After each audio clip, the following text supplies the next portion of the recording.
우리에게 주시는 하나님의 말씀은 예레미야 20장 7절부터 18절까지의 말씀입니다. 구약성경 1081쪽에 있습니다. 찾으셨으면 함께 읽도록 하겠습니다. 7절부터 21절 18절까지입니다. 시작. 여호와여, 주께서 나를 권고하심으로 내가 그 권고를 받았사오며 주께서 나보다 강하사 이기셨으므로 내가 조롱거리가 되니 사람마다 종일토록 나를 조롱하나이다. 내가 말할 때마다 외치며 파멸과 멸망을 선포함으로 여호와의 말씀으로 말미암아 내가 종일토록 치욕과 모욕거리가 됨이니라. 내가 다시는 여호와를 선포하지 아니하며 그의 이름으로 말하지 아니하리라 하면 나의 마음이 불붙는 것 같아서 골수에 사무치니 답답하여 견딜 수 없나이다. 나는 무리의 비방과 사방이 두려워함을 들었나이다. 그들이 이르기를 고소하라, 우리도 고소하리라 하오며 내가 친한 벗도 다 내가 실족하기를 기다리며 그가 혹시 유혹을 받게 되면 우리가 그를 이기어 우리 원수를 갚자 하나이다. 그러하오나 여호와는 두려운 용사 같으시고 나와 함께 하심으로 나를 박해하는 자들이 넘어지고 이기지 못할 것이오며 그들은 지혜롭게 행하지 못함으로 큰 치욕을 당하려오니 그 치욕은 길이 잊지 못할 것이니이다. 의인을 시험하사 그 폐부와 심장을 보시는 만군의 여호와여, 나의 사정을 주께 아뢰사온즉 주께서 그들에게 보복하심을 나에게 보게 하옵소서. 여호와께 노래하라, 너희는 여호와를 찬양하라. 가난한 자의 생명을 행악자의 손에서 구원하셨음이니라. 네 생일이 저주를 받았다면, 나의 어머니가 나를 낳던 날이 복이 없었다면, 나의 아버지에게 소식을 전하여 이르기를 당신이 등남하였다 하여 아버지를 즐겁게 하던 자가 저주를 받았다면, 그 사람은 여호와께서 무너뜨리시고 후회하시 아니하신 성읍같이 되었다면, 그가 아침에는 부르짖는 소리 낮에는 떠느드는 소리 듣게 하였다면 좋을 뻔하였나니 이는 그가 나를 태해서 죽이지 아니하셨으며 나의 어머니를 내 무덤에 되지 않게 하셨으며 그의 배가 부른 채로 항상 잊지 않게 하신 까닭이로다. 어찌하여 내가 태에서 나와서 고생과 슬픔을 보며 나의 날을 부끄러움으로 보내는고 하니라. 아멘. 살다 보면 문득 내가 애써온 일들이 부질없다고 느낄 때가 있습니다. 여러분, 그럴 때마다 나는 무능하다고 느끼게 되고요, 또한 나에 대한 신뢰가 무너지면서 무기력을 경험하게 되죠. 오늘 본문의 예레미야는요, 선지자인 자신이 성전의 총독인 바수를, 즉 총독 감독인 바수르에 의해서 나무 고랑을 찾던 것 때문에 큰 곤욕을 느꼈을 것입니다. 여러분, 그가 전한 하나님의 말씀이 회개가 아니라 오히려 저항의 말씀이 되고 또 저항을 만들게 되었고요, 또한 그 말씀 때문에 그는요, 굴욕을 당한 일은 그에게 큰 상처가 되었을 것입니다. 그래서 그의 마음의 상처가 얼마나 깊었으면 탄식으로 쏟아내고 있을까요? 여러분, 7절에 보니까요, 여호와여, 주께서 나를 권유하심으로 내가 그 권유를 받았사오며 주께서 나보다 강하사 이기셨으므로 내가 조롱거리가 되니 사람마다 종일토록 나를 조롱하나이다. 여러분, 자신이 지금 처한 상황을 비유하면서요, 어떻게 합니까? 하나님께 불평을 쏟아놓기 시작하고 있습니다. 여기서 우리가 좀 주목할 부분은 오늘 7절의 상반절 보십시오. 주께서 나를 권유하셨다라는 말씀입니다.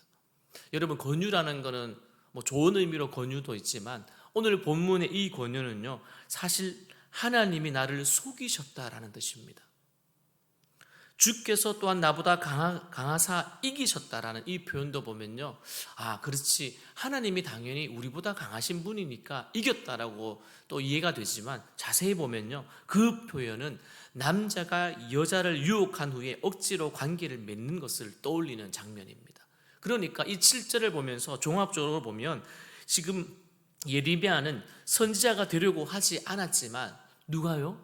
하나님께서 억지로 그를 시키셔서 그 일을 감당케 하셔서 마치 파멸과 멸망을 미치게 하시는 바람에 지금 자신이 치욕과 더불어서 모욕을 당했다라고 그가 말하고 있는 것입니다. 성도 여러분, 예레미야처럼 제대로 십자가의 길을 걸어다 보면, 그 길을 따라다 보면 때때로 이와 같이 하나님께 묻고 따질 수밖에 없는 상황들을 우리가 만날 때가 있습니다. 이럴수록 우리는 어떻게 해야 될까요? 마음을 지켜야 합니다. 9절에 보십시오. 우리 같이 한번 읽어볼까요? 9절에 보면 예레미야의 진짜 마음이 드러납니다. 시작. 내가 다시는 여호와를 선포하지 아니하며 그의 이름으로 말하지 아니하리라 하면 나의 마음이 불붙는 것 같아서 골수에 사무치니 답답하여 견딜 수 없나이다. 아멘. 여러분, 하나님의 말씀을 전하지 않으려고 작정을 하지만 또 마음을 다지지만 어떻게 해요? 그 마음에 있는 그 불붙는 것 같은 그리고 골수에 사무쳐서 전하지 않을 수 없다라고 말합니다. 그는요, 바수훌이 마골 미사빔, 즉 사방이 두려워하다, 사방이 두려워함이라는 뜻을 가진 그 마골 미사밤이 되리라고 그 바수르에게 예언했지만, 여러분 정작 사람들은요 그 바수르이 아니 누구예요? 예레미야 때문에 재앙이 닥칠 것이다.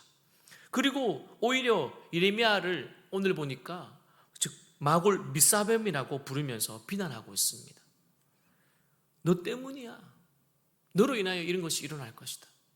너가 이 집안에 왔기 때문에, 너가 그 일을 했기 때문에, 너가 예수 믿었기 때문에 오히려 이런 일이 있을 거야. 여러분, 심지어 친구들조차도 이제는 예레미야를 고소하면서요 몰락시키려고 합니다. 이런 고통들을 당하더라도 포기하지 말고 전해야 될 것이 무엇이 있겠습니까? 그것은 하나님의 말씀, 복음입니다. 이에 바울은 디모데후서 4장 2절에 이렇게 권면하네요. 하나님 앞과 살아있는 자와 죽은 자를 심판하실 그리스도 예수 앞에서 그가 나타나실 것과 그의 나라를 두고 엄히 명하노니 너는 말씀을 전파하라.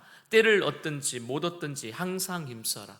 범사에 오래 참음과 가르침으로 경책하며 경계하며 권하라. 아멘. 우리에게 하시는 말씀인 것 같습니다. 지금 예레미야가 마주하는 상황은요 이상한 일이 아니라 자신에게 주어진 길입니다. 아무리 힘들고 어려워도요 하나님을 의뢰하고 찬양하겠노라 선언하면 끝까지 사명을 감당하는 것이 진정한 믿음인 것이죠. 여러분, 앞으로 예레미야를 대적하는 자들은요 결국 그들이 수치를 당하고 그들이 쓰러질 것입니다. 그러나 하나님은요 예레미야를 지키시고 보호하시죠. 이 확신이 없었더라면 그는 분명히 포기하고 말았을 것입니다. 12절 말씀을 보십시오. 이렇게 기록되어 있습니다. 의인을 시험하사 그 폐부와 심장을 보시는 만군의 여호와여, 나의 사정을 주께 아뢰사온즉 주께서 그들에게 보복하심을 나에게 보게 하옵소서. 그는 스스로 행동을 취하지 않고 대신 하나님께서 정의를 이루어 주실 것을 요청하였으면요 또한 자신의 문제를 온전히 맡기고 하나님께서 부르신 일에 그는 순종하기로 다시 다짐을 합니다. 이해할 수 없는 고통으로 잠시 몸부림치던 욥이 자신의 생기를 저주하듯이 예레미야도 그 고통을 표현하였지만 그러나 잠시 다시 돌이켜 하나님이 누구신지를 묵상하고 그 시간을 통해서 그는 구원의 하나님을 찬양하고 노래하라고 선포하고 있습니다. 어떻게 해요? 하나님만을 의지하고 구원을 호소하는 가난한 자의 기도를 들으시고 그 생명을 악한 자의 손에서 구원하시는 하나님을 찬양하고 있습니다. 13절에 여호와께 노래하라. 너희는 여호와를 찬양하라. 가난한 자의 생명을 행악자의 손에서 구원하셨음이니라. 아멘. 여러분, 이는 공의로운 심판으로 세상의 악한 자들을 심판하시고 반대로 의인들을 구원하시는 하나님의 구원의 역사에 대한 고백이요 찬양입니다. 이와 같이 믿음의 기도는요 찬양으로 마무리 짓게 한다는 것이죠. 성도 여러분, 믿음으로 기도하면 가장 좋은 것으로 응답해 주시는 그 확신 가운데 하나님께 찬양과 영광을 돌릴 수가 있습니다. 여러분, 주의 날, 여호와의 날은 우리에게 올 것입니다. 그 날은 우리에게는요 승리와 기쁨의 날이지만 악인들에게, 즉 하나님을 배반하고 예수님을 믿지 않는 그들에게는요 말 그대로 심판의 날, 여호와의 날이 될 것입니다. 사랑하는 성도 여러분, 마태복음 5장 10절은 우리에게 이렇게 이야기하였죠. 의를 위하여 박해받는 자는 무엇이 있다고요? 복이 있나이다. 한 번 더 읽겠습니다. 의를 위하여 박해받는 자는 복이 있나이다.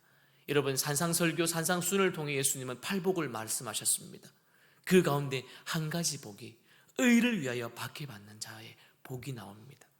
예수님의 말씀과 같이 언제나 우리는 진리편에 서서 세상과 싸워 승리하는 성도가 되어지기를 주님의 이름으로 축원드립니다.